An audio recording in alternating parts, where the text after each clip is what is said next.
Attention, everybody. The views and opinions expressed on the show are not necessarily those of Acts Ministry, Acts Media Group, and or their affiliate and supported ministries and or nonprofits. It's that time again.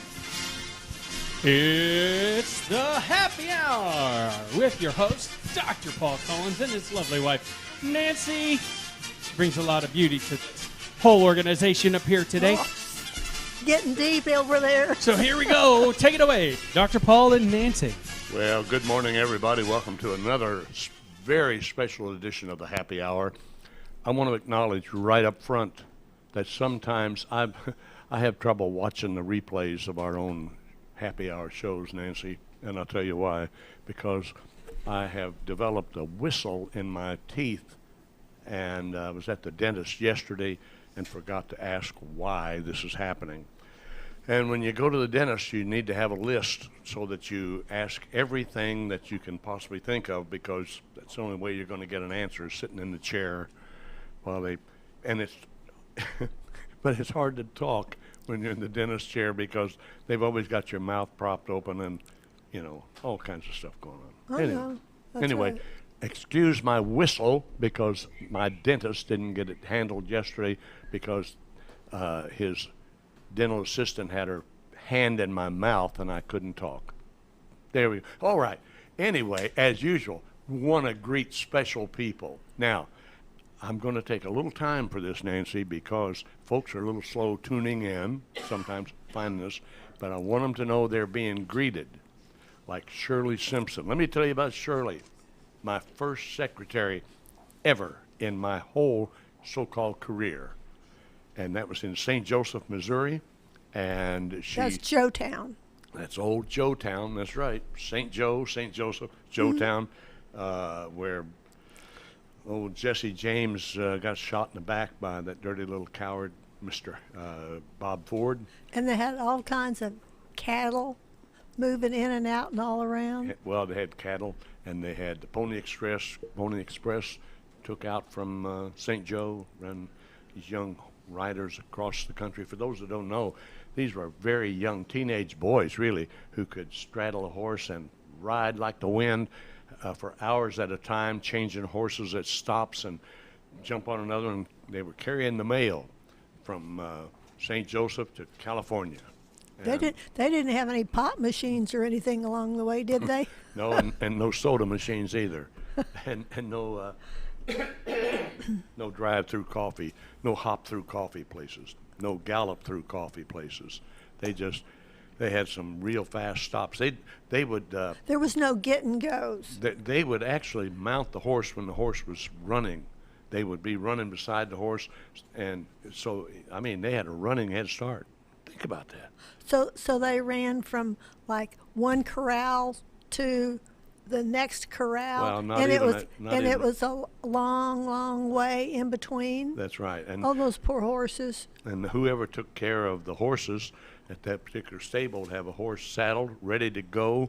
And when he skidded to a halt on one horse, he grabbed a saddlebag full of mail, and the other horse would start to run, and he'd run along beside that horse and jump aboard and never miss a lick. They just went at it hard. And they were, their lives were in danger, too, as they crossed the West. Yeah. Well, they wouldn't want me. I couldn't be one of them. I'd never make it up on the saddle. We'd have an elevator for you or somebody there to throw you on. Some great big bruiser of a guy. He'd just throw you on. Anyway, hello, Shirley, my first secretary, and very special lady. Nancy and I love you to pieces. And then also from my St. Joe era, Dr. Jerry Chambers. I've been failing to mention that he is Dr. Chambers. He was a teenage boy in my church in St. Joe, and I helped him get his God and Country Award in the Boy Scouts. I guided him in that. And he is a retired school administrator living in Chesterfield, Missouri, Dr. Jerry Chambers. He has a PhD degree. And let's see, out in northwest Texas in Lubbock area at the Cap Rock, we call it Dr. Terry Gage, medical doctor, Mark and Deborah Elvers and Lyle and Darlene Way. Yeah, hugs and slobbers to all of them. That's right. As Lyle Way says, signs every one of his letters and emails, hugs and slobbers. So, and Lyle's a great novelist, and Dr. Gage is a great medical doctor. And Yeah, he prays for the sick. He's prayed for you before, and you got yes. more good or better. That's right. And Mark Elvers is a great pastor, and his wife is a great musician, songwriter. Wonderful folks out there. And Darlene was on the phone with you just the other day, Darlene Way. Anyway, we're in Springfield, Missouri, which I call Springburg, USA, which means we're in the southwest quadrant of the state of Missouri, of the great sovereign state of Missouri, or Missouri, depending on where you're from. And that means we're right in the middle of the world. We really are. And just to the north of us is where the daughter and grandkids and so forth of Lyle and Darlene Way live and have for years. They're dear friends too. Now, also in our greetings, a new friend I mentioned last time, Tom Seaver, up in northeast Missouri, who's a part of the Lakewood Chapel Church, pastored by our good friend Lynn Purdy. Those are wonderful folks up there. And Janie Wood is up there. She pastors, what's the name of her church? I'll think of it, but Ministry in Action Church. And then we have a lot of friends in the Macon, Missouri area and in the Moberly, Missouri area. Mobley. Bill Gaines, I talked with him yesterday. And speaking of Moberly, another dear friend of mine passed due to COVID-19, Ronald Harrison. He was a classmate of mine in high school, received word yesterday morning from another classmate who lives here in town. Hello, Betty Jo. It was Betty Jo who called me to tell me that Ron had passed yesterday morning. And she had heard that through another friend of ours up there, another classmate, Carolyn Jeffries. And so it goes. Anyway, I've heard from Jay Turner in Florida. He was a classmate. I've heard from Chester Burnett out in Wichita. He was a classmate of mine. And there's quite a few of us still hanging in there, even though chronologically we are like 85 years old. But otherwise, in my head, I'm still 45. And yesterday when I was talking to Betty Jo, she remembered that I said that I was still 45. So she was remembering to remember. She was remembering to remember, like I've told my old friend Bruce Pearson and Randy Barr. Randy, you're watching, listening, remember to remember. All right, let's see, who else do I want to greet? I had a list here. This is important, personalized. Acts Ministry has always been a very personal ministry. And you and I, we were privileged to help the Holy Spirit get it started back in 1993. And Eddie Bolton is tuning in today from down in Branson. Eddie is a great songwriter, great singer, had a great career in gospel music and on stage with different Branson shows. And he's written children's books too. He's an author of great children's books. They're wonderful. They are, about a little boy named Bailey and his horse Canteen. And you've got to expose yourself to the work and the life, the work, the ministry of Eddie Bolton. Eddie is currently doing something that he loves probably more than anything he's ever done, and he works for some Christian camps, summer camps in the Branson area called Kanakuk. And he loves those kids and they love him, and he plays trumpet and he plays guitar, and he bought himself a ukulele and learned to play that and writes songs and plays the ukulele and sings for those kids. What a wonderful, and he's going to be looking at doing something on Acts Media Group, which Acts Media Group is Acts Television, Acts Internet Radio. We're live on radio right now too, as well as on social media places, and the Real News Review that's online, the newspaper. And Dr. Jim Whining is the president of Acts Ministry, has been now since 2014. He's going to be meeting with Eddie about doing some special programming That's good. right here over Axe Media Group. Speaking of Axe Media Group, most of you by now know that the studios will be moving effective with programming in January. The new location is a one-story brick building. We will have 3 studios. We'll have a reception area, combination chapel, the amenities that are needed, including, to tell you the truth, restroom space for women and separate space for men, and a little lunchroom area and offices, and we're doing all this on a wing and a prayer, because Axe Media Group does not operate at a profit, operates at a loss. This past year, it created a loss for Axe Ministry of $4,000, and in a $30,000 budget, that's a major hit. So, those of you who are watching and listening, please, no, I'm not going to say please. I'm going to say it's the right thing to do. Axe Ministry has 2 mottos: serving where needed. That's what we're doing here. Good, clean programming for the world to hear and give some good viewpoints on various matters. And doing the right thing. Do the right thing. Go to axemediagroup.com. And we have thousands of people who are being influenced by this ministry every day. Surely there's, say, I'll pick a figure, 20 people who are watching us who will commit, at least for a time, see how it works out, $20 a month. I notice there's a lot of these charities on television, Nancy, they ask for $19 a month, and it's because 19 sounds a lot less than 20. Exactly. I'm going to be bold and say, let's have 20 people step up to the plate to give $20 a month and help us with this shortfall so that we can continue to do what we're doing, blessing you with some good gospel programming and good current event programs. Tony Hammock has a great program, the Gold Standard. You want to know about silver and gold? He's the go-to guy. Personal security, self-defense and all that, Dr. Steve Albright. He's an expert in the field, written a lot of books about it. He has a show on here. The list goes on and on. Anyway, plus the happy hour.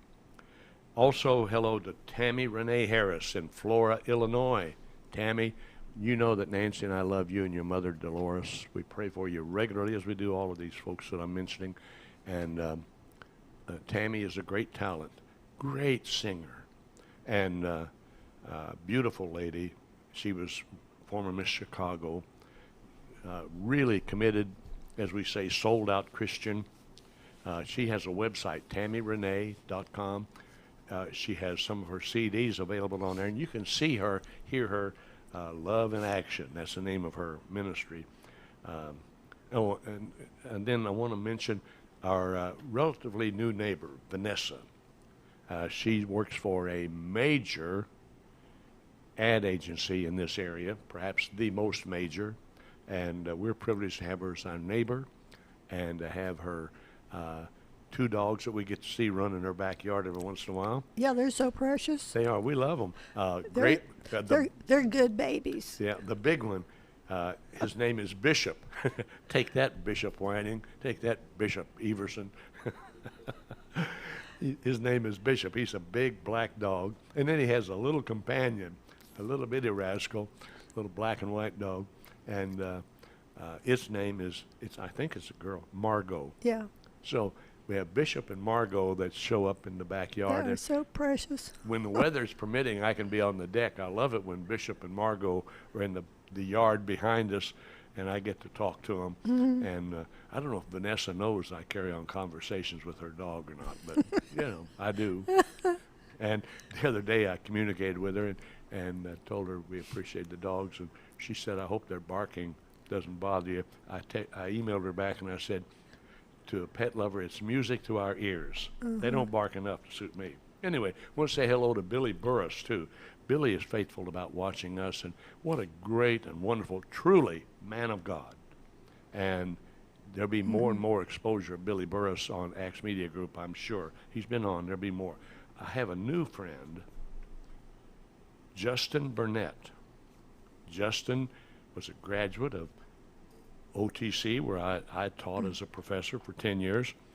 And then after OTC, he graduated from Drury University here in Springfield. He has served on City Council of Springburg, USA. He is a candidate for a general council seat coming up in the future sometime. But more than that, he's a very fine business person, and he has a real heart for civic concerns, community concerns. Right now, he's working diligently with some other folks to try to do something about the homeless problem in Springfield, which is not just Springfield. There's a homeless problem worldwide, and this broadcast is international. So wherever you are, Germany, Turkey, France, South America, wherever, you have a homeless problem. Here in our area, it's winter coming up. Well, winter officially begins in just a few days, but it's cold, and the nights are getting very cold. Last night it was down in the 20s. We have homeless people who have no place to shelter at night. We have like 3 places, I think 2 for men and 1 for women, but the COVID thing has meant they cannot have as many people, and they have they have to have folks stay with them at night. And these are 3 churches, by the way, that are providing services for the homeless, place to sleep at night, but have a shortage of people who are willing, because of the COVID-19 thing, to leave their homes and spend the night with the homeless in an overnight homeless shelter. We need some help, folks, in Springfield and all over the world. No one should have to sleep outside in inclement weather. They just shouldn't have to do it. Nancy, when I was seeing some of this on the news the other day, my mind flashed back to really hot weather. And I'm thinking, there are folks who are homeless who are sleeping outside in real hot weather here in this area, and having to put up with the bugs, the flies, the mosquitoes, and if they're back in some wooded area, snakes. Homelessness is a serious, serious problem. And we have some folks who kind of want to turn a blind eye to it, or have this idea, well, they're homeless because of choice. Not always. And now, because of the COVID-19, the grace period on paying rent is coming to a halt unless the government does something to stop foreclosures. We'll have people losing their homes, people being put out of their rented facilities, and homelessness will be on the increase. If you don't agree with me, it's all right, but I'm just telling you the truth. I follow the news, many outlets in the course of the day. The conservative news, the liberal news, the middle-of-the-road news, you name it, and I'm trying to find it and take a look at it. So anyway, Justin Burnett, welcome aboard to Happy Hour. He's going to be a guest in the future, by the way. Good. And we'll be doing what we can on our end to alert people to homelessness and people needing cold weather shelter. I want to say also hello to, I don't think I mentioned him last time, Jeffrey Ripple in Texas. I think I did mention him. Anyway, Jeffrey, hello again. Welcome to the Happy Hour. And say hello to your older brother and your older sister, and give them my greetings. We're all from the great metropolis called Moberly, Missouri. Nancy calls it Mobley because a lot of the folks there call it Mobley, but it's Moberly, Missouri. And so, Jeffrey, hello and good morning. Let's see, who else do I have to greet here for sure? That I don't want to forget anyone. Probably have most of them mentioned. Nancy, today we're going to head right off into a subject that I hope I can make clear. So feel free to jump in anytime to help me with clarity on this. This matter of abortion. Now, don't turn me off. I know you may be becoming weary of hearing about abortion, but I mentioned a few weeks ago that I have on good information, reliable research, where the Republican Party stands regarding abortion and where the Democrat Party stands. And we have, first of all, on the Republican side, there are pro-life Republicans, and their attitude is abortion is wrong, end it now. They believe all human lives matter, whether in or out of the womb, that all are equal, created in the image of God. Number two, there are establishment Republicans whose attitude is to reluctantly agree to a gradual limitation of abortions. Now, there are those who are very conservative Republicans. They call these rhinos, Republican in name only.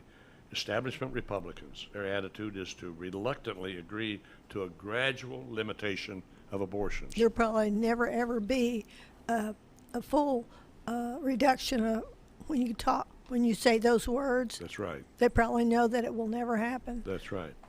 Then number three among the Republicans, there are practical neutral voters. These are those who care little about human life. They avoid social issues, being concerned only about their pocketbook. They're the ones who agreed with Bill Clinton's campaign manager, "It's the economy, stupid." Those words helped propel Bill Clinton into office the first time. It's the economy, stupid. And at that time, George H.W. Bush had a positive rating of a little over 90%, which was unheard of, is historic.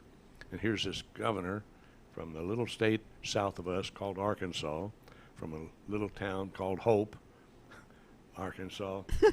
And Clinton's not even his birth name. His birth name was Bly, B-L-Y-T-H-E, Bly.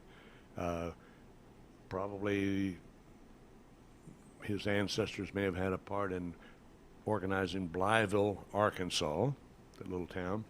But he was William Jefferson Bly, and his mother remarried, and he took the name of his stepfather, Clinton, and officially, legally changed his name to William Jefferson Clinton. But it was his campaign manager, a little bald-headed guy, who said, "It's the economy, stupid." That stuck with people, and as a result, we have a lot of Republican neutral voters. They just sort of vote or don't vote, who care little about human life. They avoid social issues totally, and they're only concerned about money. It's pocketbook issues. Now, Democrats. You have your pro-choice Democrats. This is 180 degrees away from pro-life Republicans. Pro-choice Democrats. Their attitude is that abortion is settled law. That is, it's been settled in the state courts, the Supreme Court especially, and the nation should just live with it. They just say, have it be safe, legal, and rare. But it's difficult to keep it rare as long as it's legal. Safe, legal, and rare. Then there are extreme Democrats whose attitude is that abortion is good and that it should be expanded through nationalized health care and global United Nations initiatives. So you see, that's a blanket type of promotion of abortion. Promotion of abortion. I made a rhyme. They support the harvesting and selling of aborted baby parts, body parts, and insist on forcing those who are morally opposed to abortion to participate in supporting it, even suing companies like Hobby Lobby and another organization, Little Sisters of the Poor. So that's the story on those two sides of abortion. Now, people are concerned about the Supreme Court. If you are anti-abortion, then you are hip hip hooraying over the recent appointments to the Supreme Court, which has 9 members. There are 9 people on the Supreme Court. And now, in most issues, the court is like 5-4. Not necessarily always the case, but that's kind of the division between liberal and conservative. Conservative, it's weighted toward conservatives now. So there are those who hope that the abortion issue will get in front of this Supreme Court and perhaps reverse the decision that was made in 1973 by that Supreme Court. That Supreme Court in 1973, in a famous case, Roe versus Wade, sometimes referred to as Roe v. Wade, the Supreme Court basically said that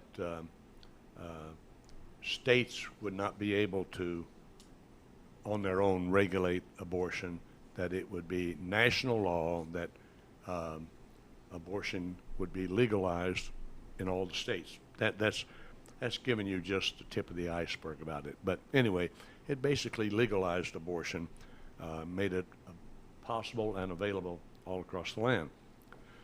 Now, this court, if it comes before it, people believe that it may reverse that decision. But who made that 1973 decision? Let me tell you, that court. Now, folks, this is eye-opening. Hold on to it. Warren Burger was the Chief Justice. Warren Burger. He was appointed by President Nixon. William O. Douglas was one of the justices. He was appointed by Franklin Delano Roosevelt, President Roosevelt. William J. Brennan Jr. was an associate justice. He was appointed by President Dwight David Eisenhower. Potter Stewart was an associate justice appointed by President Dwight David Eisenhower. Thurgood Marshall, the first African-American member of the court, associate justice, was appointed by President Lyndon Johnson. Harry Blackmun, associate justice, was appointed by President Nixon. Lewis F. Powell Jr. was appointed by Richard Nixon. William Rehnquist, who later became Chief Justice, he was appointed by Richard Nixon. Byron White, whose nickname was Scooter, he was a well-known college athlete. Byron Scooter White, he was appointed by President Kennedy. So here's the rundown. Those who voted in favor of abortion were Warren Burger, appointed by Richard Nixon, Republican.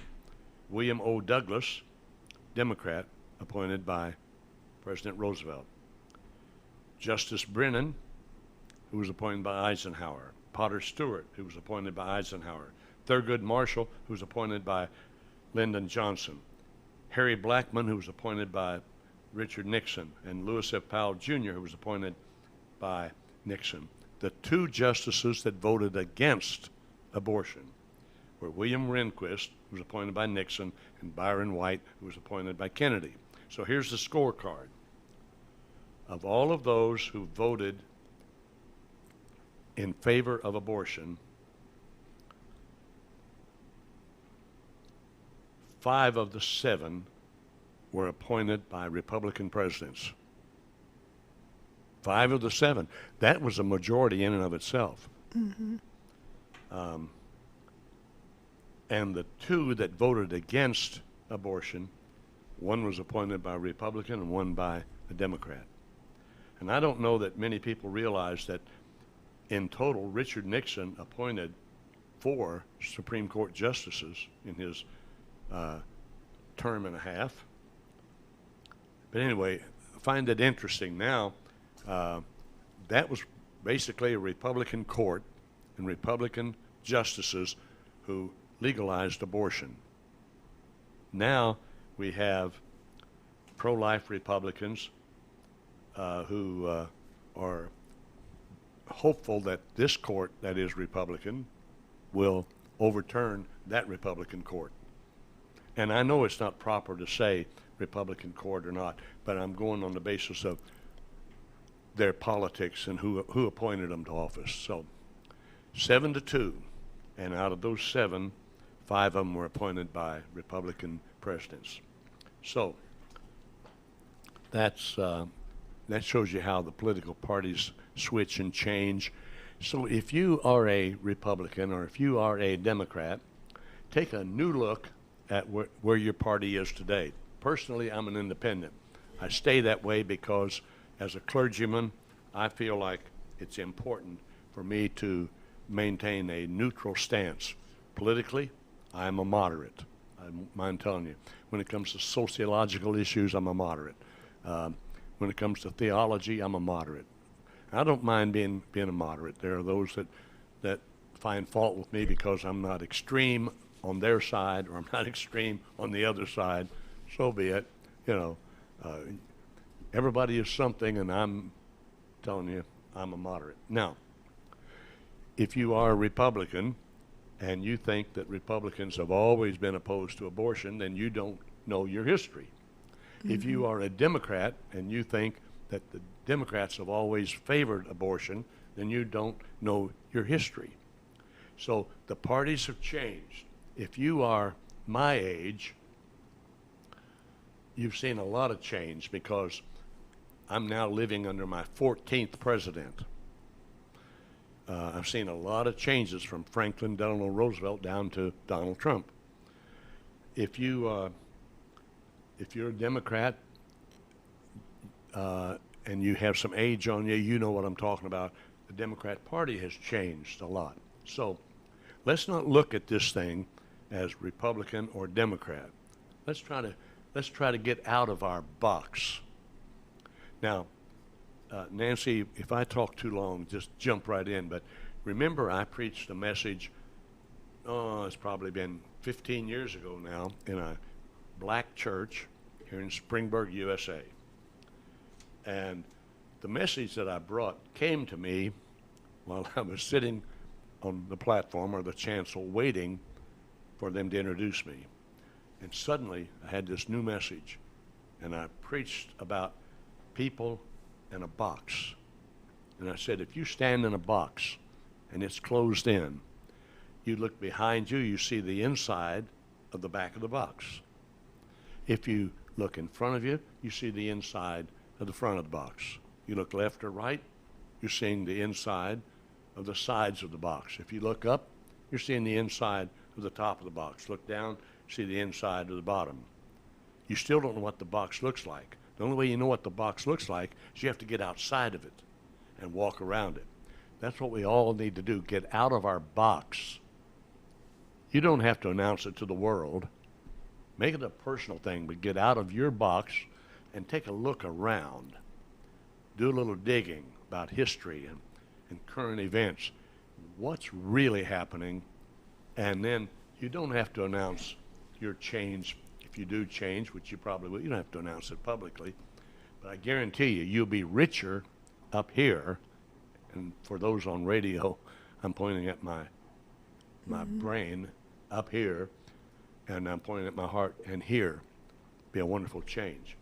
What do you think of that?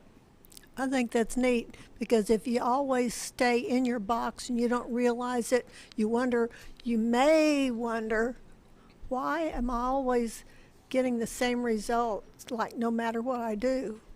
Well, they say that insanity is defined as doing the same thing over and over and over, expecting a different result. So if you can, we just, every now and then we have to wake up and smell a different rose. I know. See, the thing of it is there's nothing wrong with having friends or and knowing their opinion or what they think about whatever. But if you don't evaluate from your perspective of right or wrong or what the Bible says or and Right. you go along with them, then you're really just boxing yourself in still because you haven't changed an opinion, you haven't changed your mindset or your heart set, and you're going along with what somebody else said instead of thinking on your own, taking into everything that you know or how you've looked things up or investigated things, and then you decide on your a decision, an opinion. I before Matt started doing this all the time on the broadcast, the disclaimers. I used to use a disclaimer, you remember, on our shows, and I'm going to do another disclaimer now, and that is, I reserve the right to allow myself to change my mind or my opinion, Yeah, because things change, communities change, that's right. people change. For instance, I changed from driving what we called a stick shift car. For those of you who don't know, that means there was a gear shift probably either mounted on the floor or on the steering column, and you had to shift gears and let out on the clutch. If you don't know about that, do a little research. Some of you younger ones find out. Anyway, I had to change from driving a stick shift to I drove a fluid drive. Now, Matt, you probably never heard of those, but you had the choice between shifting or not shifting. That was my transition car. It was a 1950 Meadowbrook Dodge. And that was quite a change from my 1942 Ford Business Coupe. Anyway, or as my English teacher tried to teach me, it's coupe. Well, she could coupe all she wanted to coupe. To me, it was still a coupe. Yeah, COPE. Yeah. No, C-O-U. COUPE. There you go. Anyway, I reserve the right to allow other people, situations, circumstances, my research, prayer time, etc., to allow me to change my mind. Now, so I may change my mind and my opinion from time to time. That's my right. Now, let me tell you, there was a change that took place politically in this country a number of years ago. It really started, the change in the administration, I think, of Franklin Delano Roosevelt. And he started way back in the early 1930s as president. Anyway, it had to do with race relations.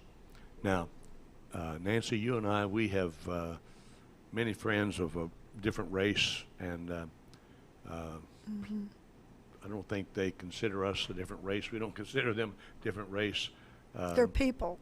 After a while, the differences seem to be dissolved. It's like we have people that are basically like family to us, and they're not blood relatives, but that difference gets dissolved because you become so close to people.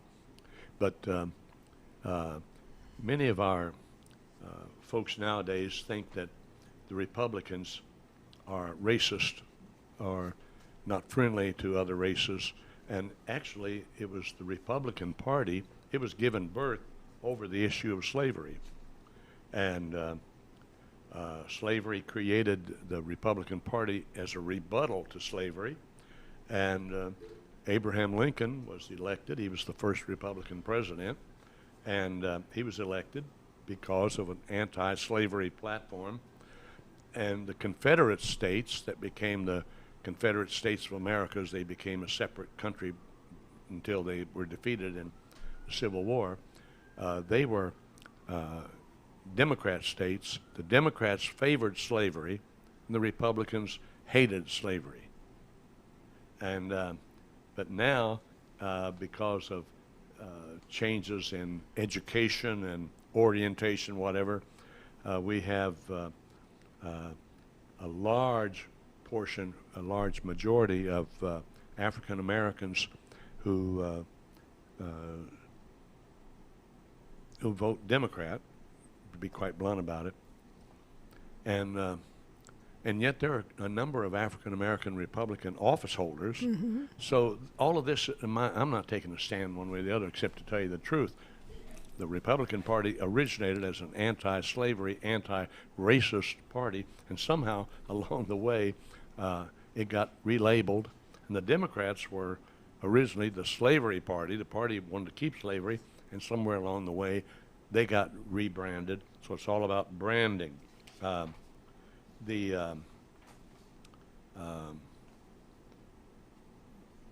Abraham Lincoln, I quote him, or I'm quoting the guy who reporting on Lincoln, that Lincoln recognized that we could not survive as a free land when some men could decide that others were not to be fit to be free and should be slaves. So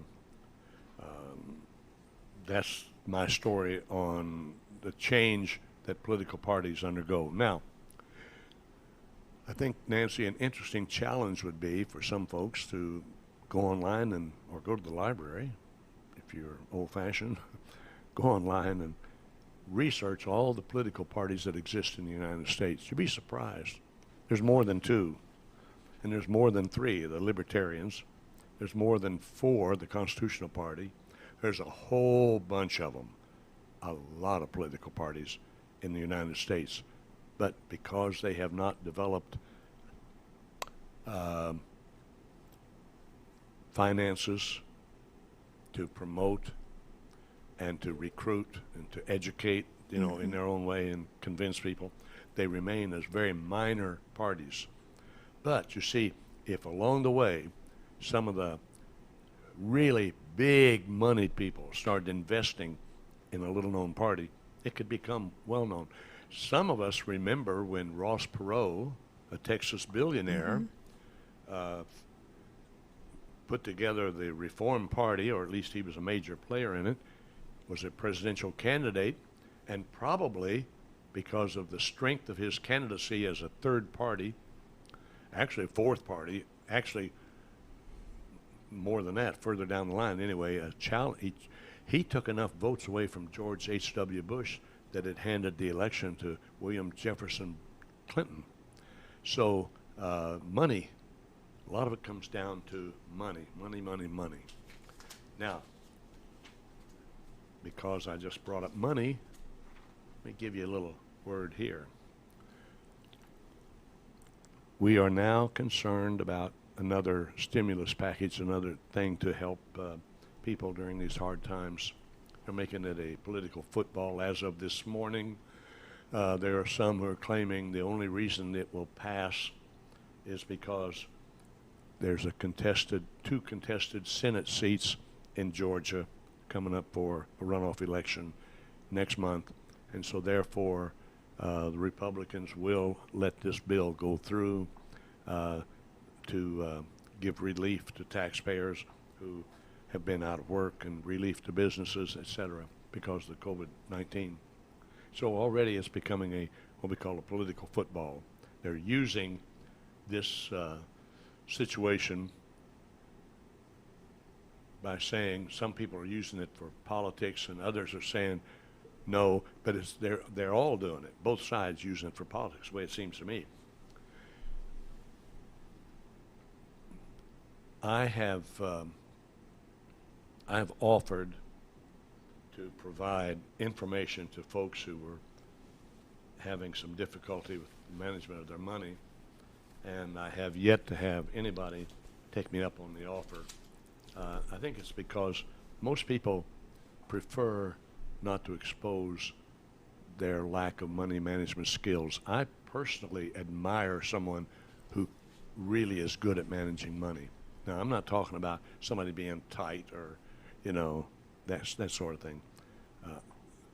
I'm talking about people who really manage money so that they don't work for their money works for them. They manage their money. Money does not manage them. They get a certain amount of freedom. Well, some of it starts with understanding where we are. Money still has a loud voice in politics, in the racism battle, in the abortion battle. Plays a major role. I'm amazed at the amount of money that's spent on politics. It's a huge amount of money. Well, the top 1% of people who earn an income in this country, they take in 21% of the country's wealth, but they pay 38.5% of the taxes. So we're talking about high income people that make hundreds of thousands of dollars per year. They circulate through their hands 21% of our nation's wealth.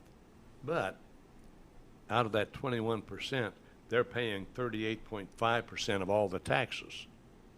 You get rid of those top wage earners, the national budget would be in more trouble. The top 5% of earners take in 36.5% of the wealth, but pay 59% of the taxes. Wow. Now that's over half. And I know that some of you may be bored with statistics, but what it comes down to is this. The top 10% of income earners take in 47.7% of the wealth, but pay 70% of the taxes. So 10% of the wage earners pay 86.1% of all the taxes in this country. Think about that. And the bottom 50% of income earners, these are most of the people with regular jobs, take in 11.3% of the wealth and pay 3.1% of the taxes. So the government cannot live by money that is paid in by those who are working in an ordinary job. Now, we only have about 9 minutes left, Nancy, and We got 4 minutes. 4 minutes? No, 4 minutes? Yep. 4 minutes would be 10:50. Yes. Oh, No. is that where we go, 10:50? Yeah. I thought it was 10:55. Excuse me, audience. Excuse me, Matthew Dillon Pearson. Okay, 4 minutes. Let's recognize this. One reason why we bring these programs is because there's so much confusion out there in media bias. I saw a word yesterday in quote marks. Enemy media.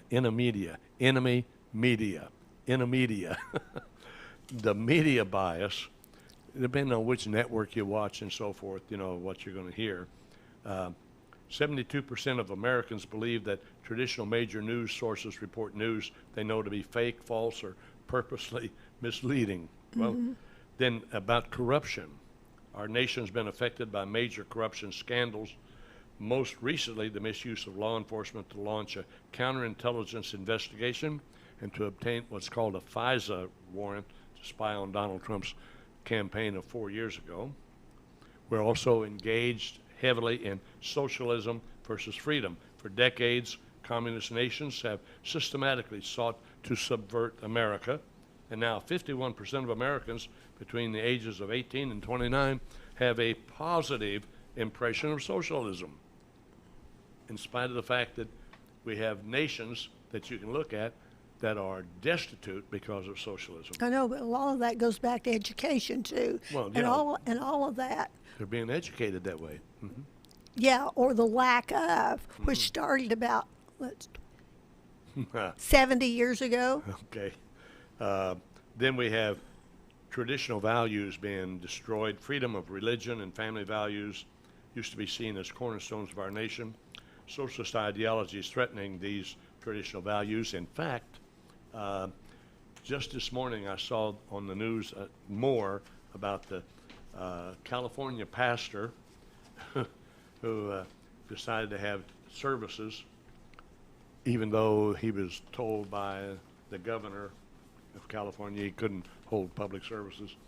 And California threatened him with imprisonment and anybody who attended his services with a $1,000 fine every time they showed up to go to church. That's a new world we live in right now. It's a new world. Well, Nancy, in the 2 minutes that we have, I want to let people know that we are moving to new facilities. And by the way, since next Friday is Christmas Day, will be a rerun. And the Friday after that will be New Year's Day, so will be a rerun. Stay with us, because after that, sometime we will be in the new studios, and we need for you to go online to www.actsmediagroup.com and hit that donate button. And if you don't do that, write a check, put it in the mail. You can find the address. It's still 1736 East Sunshine, Springfield, Missouri, 65804, and it's Suite 216. So you can still get mail here for a week or two. All of our mail is already forwarded. Mail is being forwarded. So if you use the old address, mail will be forwarded to 4166 West Kearney, Kearney. Don't send it there yet. Send it here. Whatever. But hit the button, mail a check. Let's have 20 people step up to the plate and say, count me in. I like what's going on. I'm going to send $20 a month to Acts Ministry every month. Do it like clockwork. All right, it's time. We got to go. See you sometime in January. Stay blessed. Bye-bye.